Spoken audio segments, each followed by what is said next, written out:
একই দিনে জাতীয় নির্বাচন ও গণভোট অনুষ্ঠিত হলে জুলাই আন্দোলনের শহীদদের প্রতি যথাযথ সম্মান দেখানো হবে না। তাই জাতীয় নির্বাচনের আগে জুলাই সনদ বাস্তবায়ন করে পৃথকভাবে গণভোট আয়োজনের দাবি জানিয়েছে আন্দোলনরত ৮ দল চট্টগ্রাম মহানগর।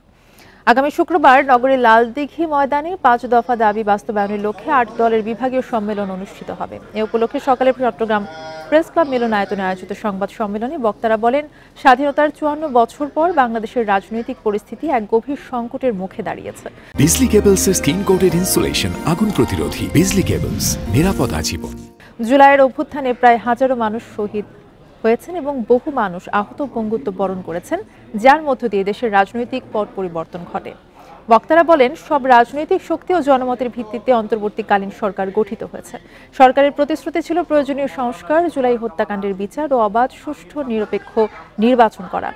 সংবাদ সম্মেলনে তারা দ্রুত লেভেল প্লেইং ফিল্ড নিশ্চিতের দাবি জানান।